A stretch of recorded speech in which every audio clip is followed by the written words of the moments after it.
Olá, boa noite. Para vocês que já me acompanham pela internet, a pregação do Evangelho normalmente ela é feita em Limeira. Nós estamos aqui visitando a Assembleia de Urânia, então vamos levar as boas novas aos irmãos de Urânia e quem ao redor do mundo ouvir, que possa se converter essa noite. Quem sabe? Quem sabe? Mais um ano começa, mais um ano se inicia. E sempre quando começa um ano novo, a gente quer coisas boas para a nossa vida. Todo começo de ano é assim. Principalmente para aqueles que ainda não creram no Senhor Jesus. Para quem já crê no Senhor Jesus e tem a certeza da sua salvação pela obra de Cristo na cruz, já é um pouco diferente, ou pelo menos deveria ser diferente, né? Mas que possamos relembrar essa noite aqui um pouquinho do que é talvez a melhor notícia para um ano novo, para realmente haver uma nova esperança, uma nova vida, né? Basta lembrar que a palavra evangelho, ela significa boas notícias ou boas novas, né? E para algo ser chamado de boa notícia, de boa nova, só se realmente for de Deus para ter esse nome. Por que eu estou dizendo isso? Porque quando é coisa que nós fazemos, ou seja, o homem faz, a humanidade faz, ela é boa por um tempo, né? A maioria das nossas criações é para quem tem acesso àquela criação, ou para elas é boa por uma época, né? Foram assim, por exemplo, quando existiam as carroças e as carruagens, e depois vieram os carros, e era uma coisa boa, depois vieram os aviões, e aí também uma coisa boa. Então são coisas boas temporárias, né? Mas para ser algo chamado de boas novas, boas notícias, né? Realmente só vindo de Deus. E é interessante porque há quanto tempo será que existe essa boa nova de Deus? Né? Será que ela começou há 2000 anos atrás? O que já seria muito tempo, né? Já seria um tempo assim bastante, para nossa contagem, óbvio, né? Para Deus é um pouco diferente. A palavra diz que Deus, 1000 anos é igual a um dia, 1000 dias é igual a um ano. Então para eles são só 2 dias. Para a gente são 2000 anos. Mas será que começou há 2000 anos? Na verdade, a primeira pregação do Evangelho que existiu, ela começou no Éden. Deus colocou lá Adão, Deus colocou lá Eva, eles caíram em pecado, e quando Deus anuncia um juízo, porque Deus é santo, Ele não pode conviver com o pecado, então Ele anuncia, a primeira vez que o Evangelho é anunciado, a palavra diz que é assim: e porém inimizade entre ti e a mulher, e entre a tua semente e a sua semente, esta te ferirá a cabeça, e tu lhe ferirás o calcanhar. Essas palavras aqui elas foram pronunciadas há mais ou menos 6.000 anos. Aparentemente é a história que a Bíblia conta para a gente, que ela nos transmite, que nós temos 6.000 anos desde a nossa criação. Como Adão e Eva viveram poucos dias ali no paraíso, então aparentemente essa frase aqui, ela tem mais de 6.000 anos. Foi a primeira vez que o Evangelho foi pregado, foi anunciado. E provavelmente eles creram. Adão e Eva creram, porque Eva, como foi anunciado, né, a semente da mulher ia ferir a cabeça da serpente. E quando ela tem o primeiro filho dela, ela fala: alcancei do Senhor um varão. Ela não sabia, como nós sabemos, que era o filho de Deus. Seria da semente dela, mas não a primeira geração, não o primeiro filho. Isso é uma coisa que só Deus sabia.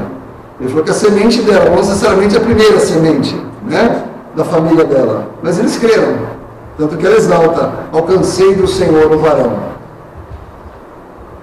Como se não bastasse, Deus continuou dando boas notícias, né? Ao longo do tempo. A primeira foi para Adão e Eva. Depois foi com Noé. Na época de Noé, Deus olhou para a terra, os pensamentos do homem eram maus continuamente, a terra estava cheia de corrupção e violência. É interessante porque na palavra de Deus as coisas têm uma ordem, né? Corrupção gera violência. É isso que mostra a palavra de Deus. E na época de Noé estava assim.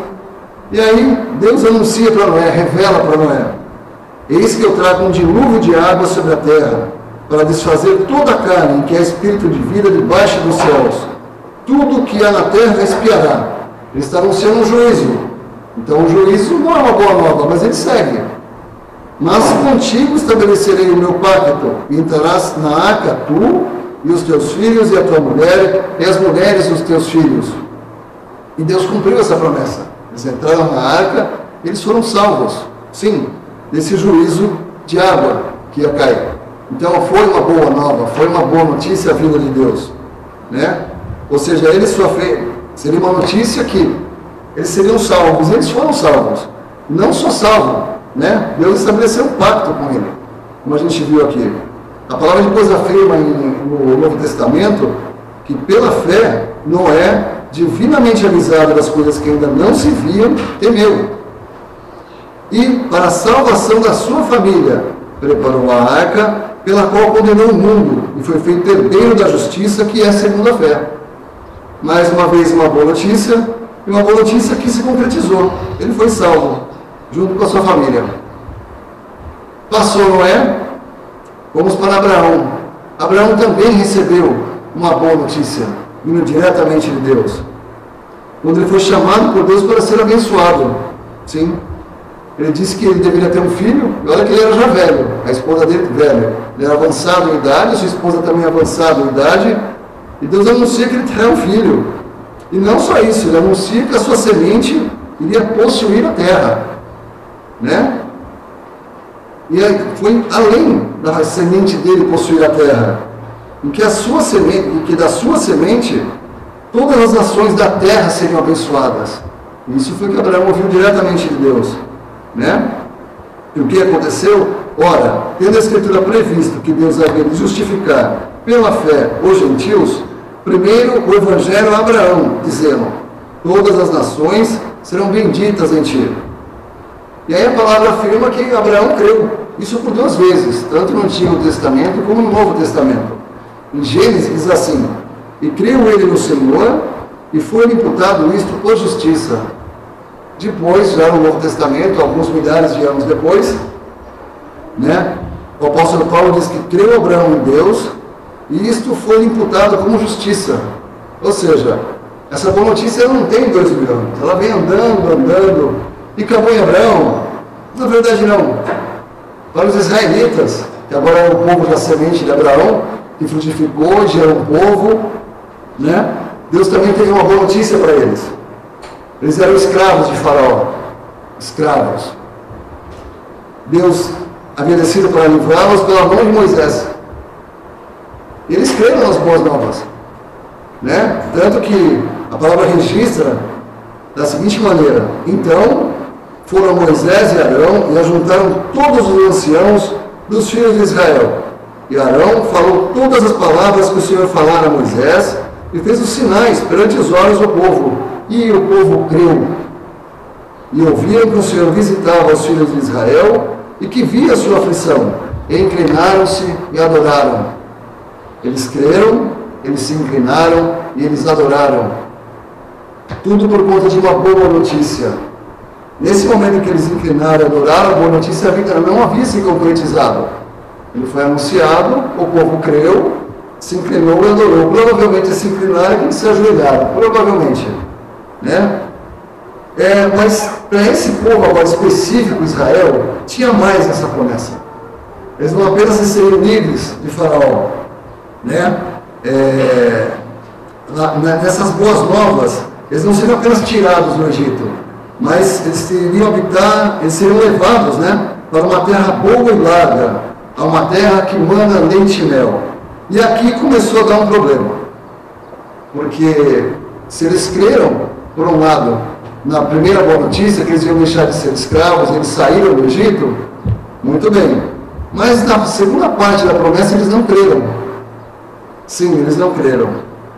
E muitos deles, apesar de terem as boas novas, de ter a boa notícia, eles não tiveram fé. A palavra registra isso da seguinte maneira, isso já nas epístolas aos Hebreus, agora já no Novo Testamento, né? A palavra da pregação nada lhes aproveitou, porquanto não estava misturada com a fé naqueles que a ouviram. Por que eles não encontraram a terra prometida? Por que eles não chegaram nessa terra que manda leite e mel? Porque aqueles a quem primeiro foram pregadas as boas novas não entraram, porque não deram ouvidos à palavra, eles foram incrédulos. Incredulidade. Eles viram, olha que coisa, eles foram livrados da mão de Faraó. Quem conhece um pouco a história, né, bastante famosa, acabou até de fazer uma novela sobre os 10 mandamentos, era o maior exército da terra. O maior exército da terra chegou um momento que era o Mar Vermelho, o povo de Israel, os hebreus ali, os israelitas, e do lado de cá o maior exército da terra daquela época para prensar eles. Deus os protege, abre o Mar Vermelho, eles cruzam o Mar Vermelho, e aí Deus permite que aquele exército entre no Mar Vermelho, fecha o Mar Vermelho em cima deles. Nisso, até aí estava perfeito, eles creram. E a terra que manda leite e mel? Aí bateu a nossa incredulidade, a nossa dúvida, né? Porque aparentemente a gente tem muito desse povo de Israel em nós. Porque o material de que eles são feitos, nós também somos feitos. Nós também somos carne e osso. Nós também falhamos. Nossa fé muitas vezes se abala, né? Se bem que hoje tem uma característica um pouco diferente, a gente vai chegar lá daqui a pouco, né? Passada essa boa nova para o povo israelita, tem uma outra boa nova. Eram as boas novas do reino, né? Porque ela foi profetizada já no Antigo Testamento, ela foi pregada pelo próprio Senhor Jesus quando ele andou aqui, nesse mundo, né? A palavra registra isso várias vezes. Para a gente ter uma ideia, eu separei aqui 2 passagens que diz assim, né? E percorria Jesus toda a Galileia, ensinando nas suas sinagogas e pregando o evangelho do reino. Uma outra passagem diz assim: também é necessário que eu anuncie a outras cidades o evangelho do reino de Deus, porque para isso fui enviado. Então a gente sempre deve lembrar que muita coisa que o Senhor Jesus disse era justamente para esse reino. E tanto que esse reino ele será, no futuro, voltará a ser pregado esse mesmo evangelho do reino. A palavra registra isso da seguinte forma, né? Esse evangelho do reino será pregado em todo o mundo, em testemunho a todas as gentes, e então virá o fim. Ou seja, esse mesmo evangelho, que já foi pregado quando o Senhor Jesus estava aqui, ele será pregado no futuro.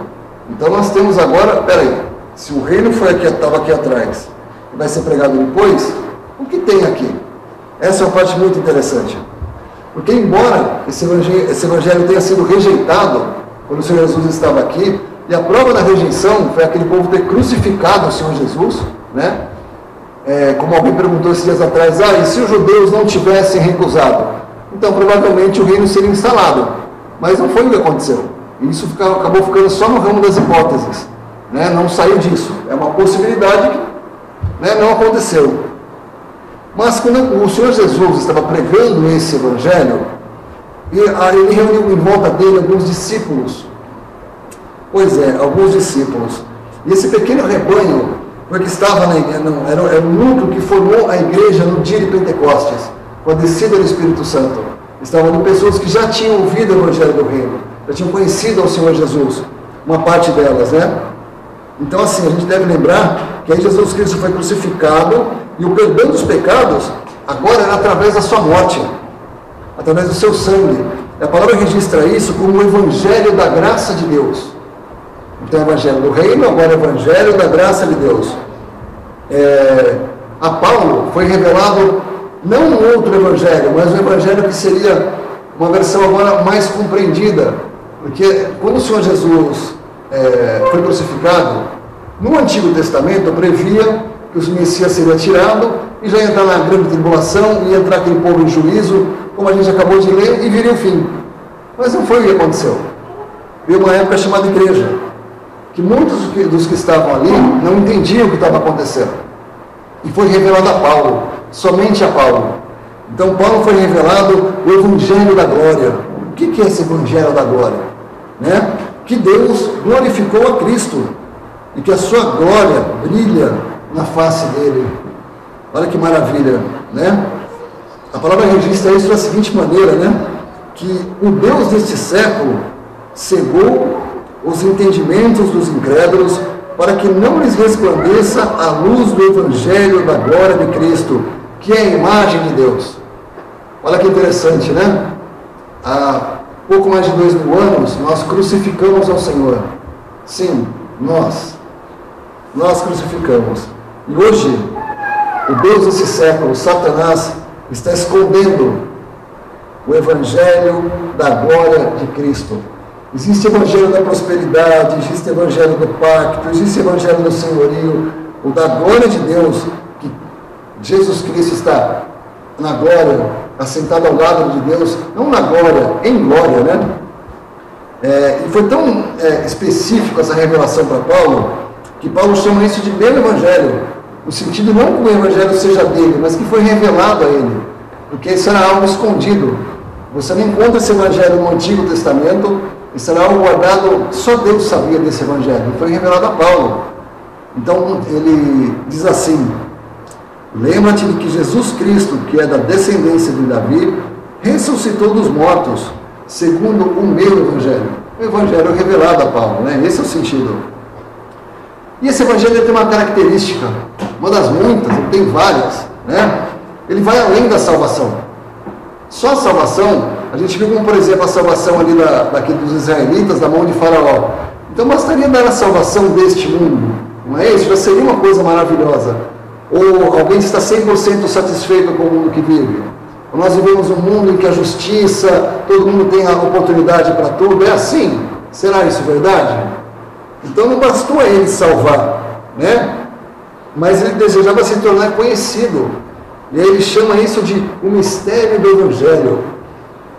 Ele registra da seguinte maneira: tomai também o capacete da salvação e a espada do Espírito, que é a palavra de Deus, orando em todo o tempo, com toda oração e súplica no Espírito, e vigiando nisso com toda perseverança e súplica por todos os santos e por mim, para que me seja dada, no abrir da minha boca, a palavra com confiança, para fazer notório o mistério do Evangelho.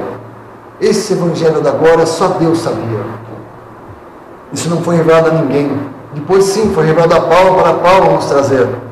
E é esse Evangelho que nós procuramos pegar neste tempo aqui. Mas, e ele deixa muito claro, a maior característica assim, não é que é só a salvação, né? Ele deixa claro que os crentes, todo aquele que crê hoje, ele é separado do primeiro homem. Ele está ligado a Cristo em glória. Hoje nós temos uma cabeça que está nos céus, não mais uma coisa terrena, mas agora uma esperança celestial, né? E no futuro, esse é o tempo que nós vivemos. E no futuro, né? Porque alguns já ouviram falar de um evento chamado arrebatamento. Não é o assunto hoje, né? Talvez um outro dia a gente toque nesse assunto, mas é o arrebatamento e aí vai fechar a porta desse evangelho da graça, esse evangelho da glória de Cristo. Então no futuro haverá sim, olha que coisa, Deus mostra a palavra dele, que teve boas novas antes, tem boas novas agora, e haverá boas novas no futuro, né? Se esse para você não for um Deus misericordioso, cheio de graça, que faça como aqueles israelitas, que te faça inclinar, dobrar os seus joelhos e adorar, o que vai fazer isso nesse mundo? Então ele anuncia que haverá um evangelho, né, para Israel no devido tempo, porque Deus tem algumas promessas para Israel e ele vai cumprir. Alguns chamam esse evangelho de paz e salvação. Ele foi anunciado lá em Isaías, lá atrás, há muito tempo. Ele diz assim: quão suave são sobre os montes dos pés do que anuncia as boas novas, que faz ouvir a paz, que anuncia o bem, que faz ouvir a salvação, que diz a Sião: o teu Deus reina. Muitos aplicam essa passagem para quem prega o evangelho hoje.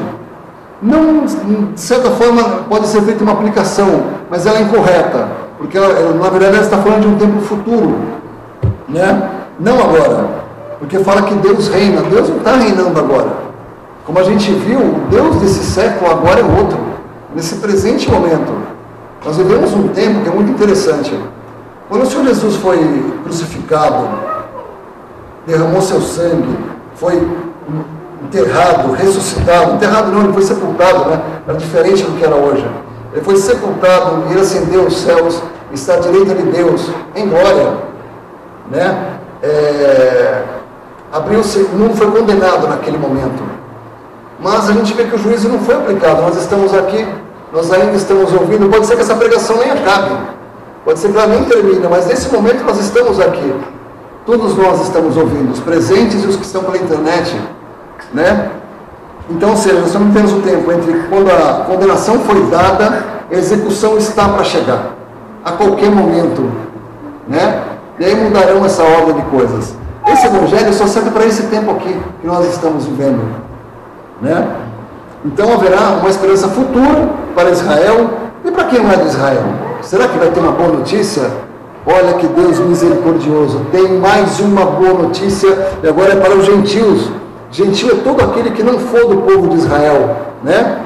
A palavra diz assim: e vi outro anjo voar pelo meio do céu, e tinha o evangelho eterno para proclamar aos que habitam sobre a terra, e a toda nação, e tribo, e língua, e povo, dizendo com grande voz: temei a Deus e dai-lhe glória, porque é vinda a hora do juízo.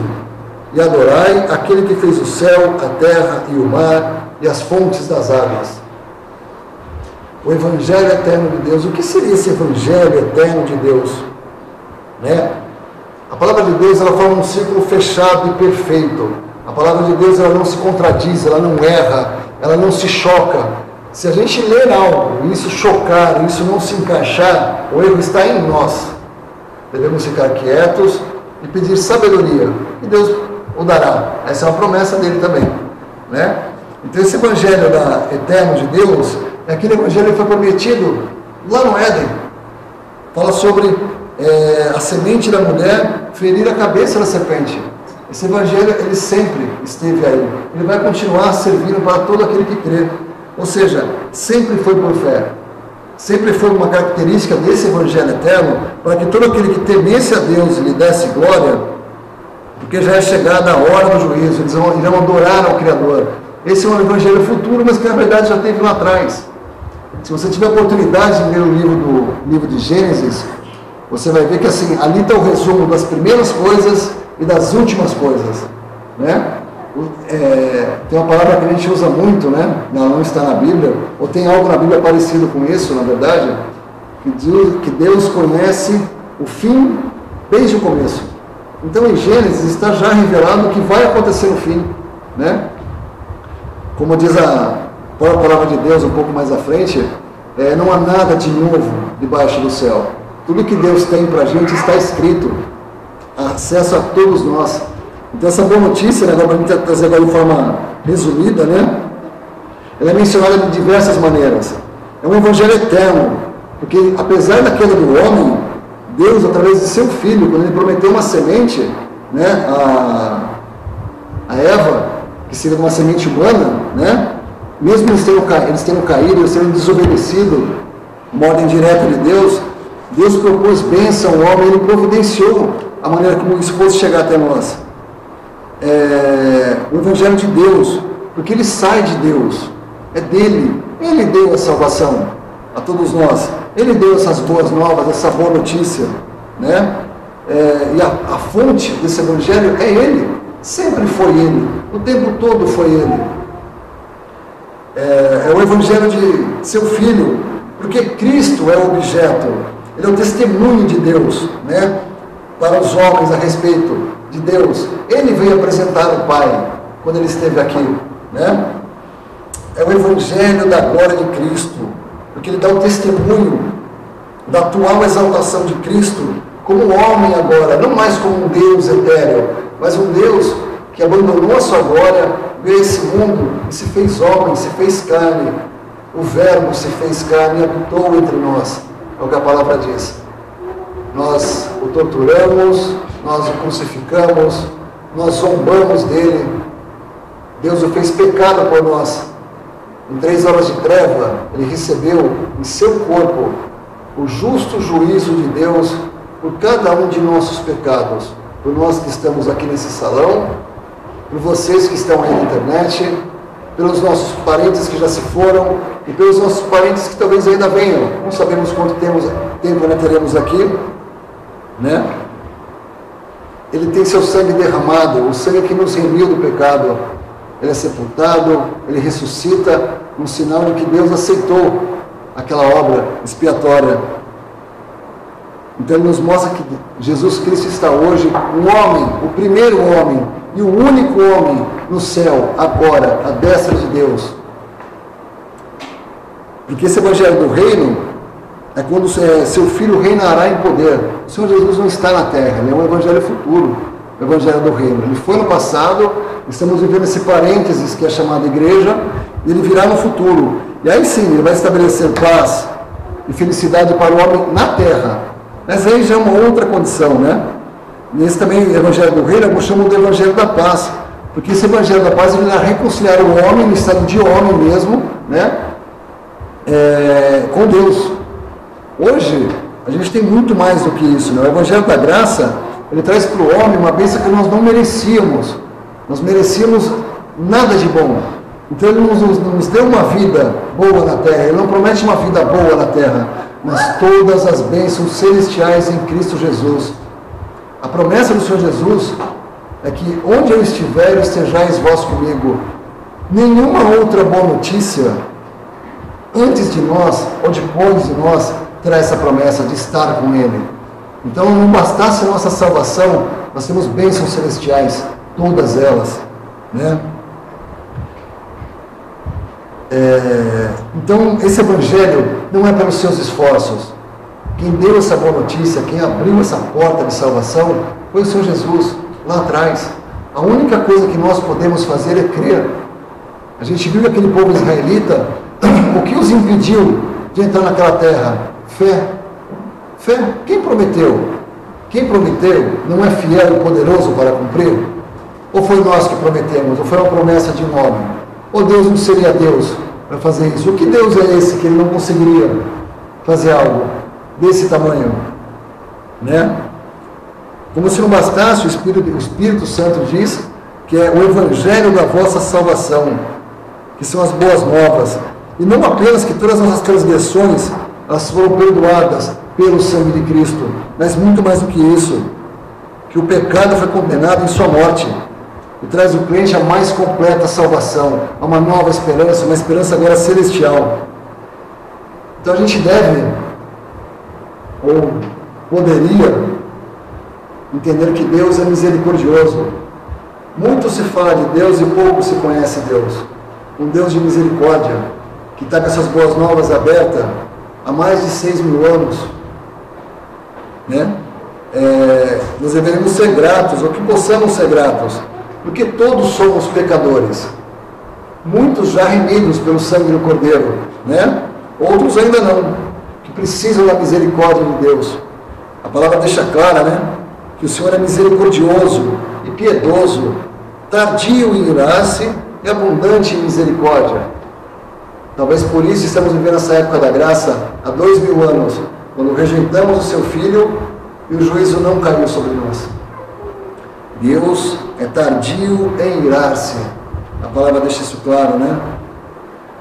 Alguns, porém, acham que a misericórdia de Deus é certa, mas esquecem de uma outra coisa, né? Que Deus é misericordioso, mas Ele também é justo. Sim, misericordioso e justo. E que horrenda coisa é cair nas mãos do Deus vivo. Então muitos falam da misericórdia como se Deus esquecesse dos pecados. Existe misericórdia? Sim, mas também existe pecado. E o que você vai fazer? Vai passar por cima dos pecados? Deus não vai fazer vista grossa? Essa é uma ideia que não existe na Bíblia. A gente não tem permissão para pecar.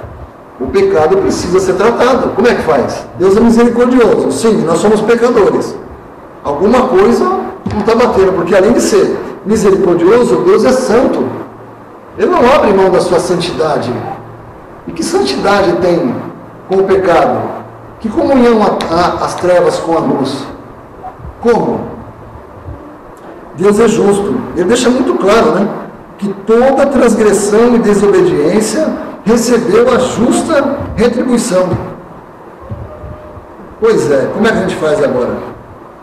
Ele não pode ignorar o pecado. A palavra deixa isso muito claro, né? Mas imagina a seguinte cena. Imagina que existisse um tribunal, né? Eu usei isso até na minha pregação do Natal. Que esse tribunal tivesse um juiz misericordioso e qualquer um que chegasse nesse tribunal fosse perdoado. Ué, não precisa de tribunal então, faz o que você quiser, segue sua vida. Não precisa ter um tribunal para isso. Mas Deus está anunciando que existe um juízo, né? quando a gente fala sobre Deus e juízo, e sobre ser um juiz, nós podemos esconder dos homens o que nós fazemos de errado. Sim, nós podemos. A história mostra isso. Qualquer noticiário jornalístico que você abrir agora, nesse momento, você vai ver que teve gente que foi descoberto, que tinha um esquema já de muitos anos. Então você pode encobrir coisas dos homens, eles ficarem sabendo ou nem ficarem sabendo. Tem fatos na história que a gente ficou sabendo 100 anos depois. Ah, foi assim. Então você consegue esconder das pessoas. Mas de Deus, né? A gente não consegue. A gente não consegue fugir de Deus. Todas as coisas estão nuas e patentes aos olhos daquele com quem temos de tratar. Deus é por dentro. Como é que nós vamos fugir de Deus? Um Deus misericordioso, um Deus justo, um Deus santo e, por outro lado, nós pecadores. Se você não se considera um pecador, não há salvação para você. Se você não é um pecador, você é uma pessoa de bem, a palavra deixa, a salvação, ela abrange você. Sim, ela abrange todos. A palavra deixa muito claro, é para sacrifício de todos, mas para a salvação de muitos. Que você seja esse muitos, que você faça essa noite parte desse muitos. Como é que faz para tratar esse pecado, né? Deus é luz, nele não há trevas, todas as coisas ele sabe. Como é que a gente faz? Então, provavelmente Deus agora deve ter um plano, deve ter uma boa notícia, né? Existe um juízo, eu sou um pecador, mereço o lago de fogo, mereço o juízo de Deus, né? Qual é o plano de Deus? Qual é a boa notícia de Deus hoje? Eu falei ali atrás um pouquinho sobre todas as boas notícias, que na verdade a mesma boa notícia sempre foi salvação. Deus sempre está levando para Ele aqueles que seguem essas boas notícias ao longo do tempo, né? Em Jesus Cristo, na cruz de Jesus, Deus demonstrou de forma prática o seu amor para conosco. Ele deu o que ele tinha de mais precioso por aquilo que tinha de mais odioso no universo. Uma raça de pecadores, inimigos de Deus, todos inúteis, todos, a palavra deixa isso muito claro, né? Todos se desviaram, todos se perderam, estávamos mortos em delitos e pecados. Como?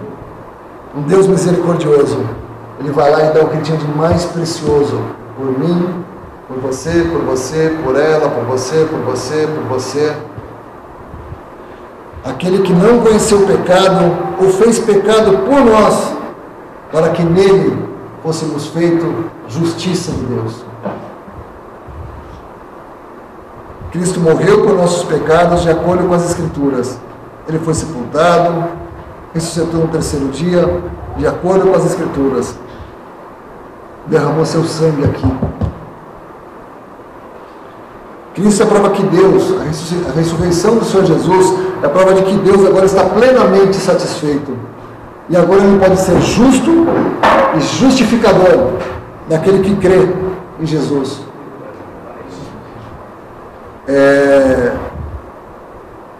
Amigo, meus irmãos, Deus não irá fazer vista grossa sobre os nossos pecados. Ele não vai passar por cima. A única coisa que pode acontecer é ser substituto. Teremos uma substituição. O Senhor Jesus recebeu naquelas 3 horas de trevas o castigo que você merecia. A palavra deixa clara quantos pecados você precisa para ser condenado. Basta lembrar que no Éden foi um só, um único. Comer uma fruta, comer uma única fruta, foi um pecado. Que pecado nós cometemos hoje? Por quanto tempo? Por quantos dias? Nós passamos algum dia sem pecar? Pois é. A palavra diz de forma muito clara: o salário do pecado é a morte. Morte. Pecado, morte. Deus não pode ter parte com o pecado. Ele não tem parte com o pecado, Ele não terá parte com o pecado, e o pecado será julgado. Ou você recebe a salvação em Cristo Jesus, ou você vai estar diante de Deus com os seus pecados. Que coisa horrenda. Deus chama esse evento de segunda morte. Deve ser uma coisa muito ruim. Porque para aquele que crê, a gente pega a palavra de Deus, aquele que crê na obra substitutiva do Senhor Jesus, nesse sangue que nos remiu, a palavra fala que dorme. Quem não crê, a palavra chama de segunda morte. Deve ser algo muito terrível, irmãos, demais. Ele diz isso. Essa salvação, irmãos, a gente tem que entender que Deus hoje ele não procura bondade na gente, porque Ele sabe que não tem bondade. Se você acha que você é bom, que há bondade em você, olha no espelho. Sem ninguém por perto, se olha no espelho, você é bom quanto? Por quanto tempo? Né? A gente olha a história da humanidade. Quem foi bom na história da humanidade o tempo todo, todos os dias? Quem não teve pecado? Deus não está procurando bondade em nós. Não é isso. Ele também não está pedindo para a gente melhorar nada. Não tem o que melhorar. Ele já anunciou o juízo. Esse mundo já foi condenado. Quando nós rejeitamos ao Senhor Jesus, esse mundo recebeu uma sentença. Então não tem o que melhorar. Como algumas religiões que acreditam que podem melhorar o mundo para que o Senhor Jesus venha. Irmãos, Deus não pede isso na Bíblia em lugar nenhum. Não existe isso. E você também não pode comprar a sua salvação. Nem com dinheiro, nem com boas obras, nem com caridade. Né? Que obra que você acha que você pode fazer que Deus não faça melhor, maior e mais bem feito? Ah, mas eu ajudo os pobres. Deus também. Ah, mas eu visito os doentes. Deus também. Ah, mas eu vou na África evangelizar. Deus também. Vocês acreditam mesmo que Deus precisa da gente para alguma coisa? Você acha que Ele não tem algo que nós possamos fazer melhor do que Ele? O que Ele não vai fazer, o que a gente não vai fazer, não, Ele faz. Quando Deus determina algo, Ele faz, Ele cumpre. Ele não precisa de mim, não precisa de você. A gente tem que ter sempre muito claro, né? São apenas servos inúteis. Servos inúteis, fazendo aquilo que foi pedido. Né? O salário do pecado é a morte. Mas esse versículo ele não para aí. Se ele parasse aqui, já seria uma coisa horrenda. Nós estamos falando de boas novas. Cadê a boa nova? Se o salário do pecado é a morte, o versículo continua. Mas o dom gratuito de Deus é a vida eterna. Dom, presente e merecido. Você não mereceu o presente. Eu não mereci o presente. Nenhum de nós aqui merecíamos esse presente. Mas ele é um dom, é um presente. O presente você não dá porque a pessoa merece. Você dá porque você quer dar. Deus ama. Deus amou o mundo de tal maneira que deu seu Filho unigênito para que todo aquele que nele crê não pereça, mas tenha a vida eterna. Pois é, o dom gratuito de Deus. O dom de Deus é a vida eterna por Jesus Cristo, nosso Senhor. A palavra diz. Deus está esperando hoje, essa noite, você dizer, eu pequei. Aquele ladrão na cruz, quem puder ler em Lucas 23, ele reconheceu. Um dos ladrões olhou para o Senhor Jesus e de forma arrogante disse, se você é o rei de Israel, salva-te a ti mesmo e a nós. Ele não queria ser salvo, ele só queria sair dali e continuar a vida que ele queria. O segundo não. O segundo fala, você não se reconhece errado, tendo a mesma condenação que ele? Nós estamos merecendo o que a nossa vida levou. Estamos recebendo o castigo que nós merecíamos. Mas esse nada fez. Ele se reconheceu um pecador. Você já se reconheceu um pecador? Sim. Se você reconhecer um pecador, aí há esperança para você. Essa é a única parte que nós podemos fazer na nossa salvação. Deus não espera bondade, não espera obras, não espera melhoria, não espera que você se eleve, não espera esmola, não espera caridade. Deus espera que você entre com a sua parte na salvação. Eu já entrei com a minha, eu espero que você entre com a sua. Qual é a nossa parte na salvação? Pecador, pecados. Você tem pecados? Você tem pecado? Você tem pecado? Se você tiver pecado, essa é a sua parte na salvação. Agora você está habilitado para ser salvo. Isso a palavra deixa muito clara. Então, incapaz de se salvar, perdido, sem esperança, a palavra diz agora de forma muito clara, crê no Senhor Jesus e será salvo. Essa é a boa nova. Nós começamos essa pregação falando todos os tipos de evangelho, todas as boas novas, ela vai mudando de caráter, e nesse tempo que nós estamos aqui, a palavra é essa, crê no Senhor Jesus e será salvo. Não tem outro caminho, não tem caminho do meio, não tem você se esforçar, você cuidar, não existe. Tudo, a boa notícia é que a obra já foi feita, não tem nada para você fazer, além de crer no Senhor Jesus e será salvo, por fé. Sim, por fé. É mais fácil que clicar nesse celular agora. Pronto, crer no Senhor Jesus e será salvo. É mais fácil que isso, a salvação hoje. Acesso, não tem outro caminho, mais fácil, disponível a todos, de crianças a pessoas já mais adiantadas de idade, para todos. Crer no Senhor Jesus e será salvo. Deus quer ser misericordioso com você. Sim, Ele quer ser misericordioso. E hoje a única maneira de você receber essa misericórdia e Deus poder ser justo e justificador, você receber o Senhor Jesus como seu Senhor e Salvador. Se você rejeitar essa oferta, não tem uma boa notícia para você.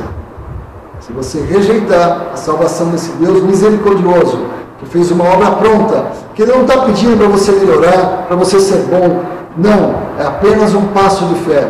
Creia no Senhor Jesus e será salvo. Ainda não há boa notícia. Há segunda morte, há lago de fogo. Se você recusar essa porta aberta, 2000 anos essa porta aberta. Então, como a gente está vendo, Deus preparou uma porta. Existe uma condenação, existe um juízo que se aproxima a cada segundo do mundo, mas Ele ofereceu uma rota de fuga. Na verdade, uma porta, o caminho, a verdade, a vida, para mim, para você, para todo aquele que crê, né?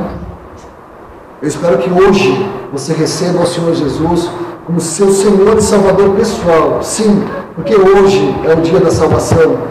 Agora é o momento. Crê no Senhor Jesus e será salvo. Que o Senhor abençoe a sua palavra. Podemos dar graças?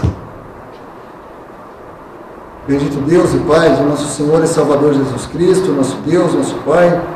Obrigado, Pai, por podermos ouvir ainda as boas novas de salvação, por essa porta aberta a Ti, a Teu Filho, ao Teu amor, a Tua tão grande salvação.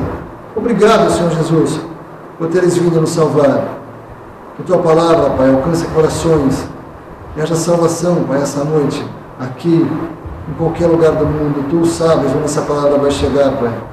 Ainda há tempo, Pai, ainda estamos aqui. Obrigado, Pai, pelo Seu grande amor. Obrigado por Tua palavra, por Tua misericórdia. Obrigado por Teu Filho. No precioso nome de nosso amado Senhor e Salvador Jesus Cristo, Pai. Amém.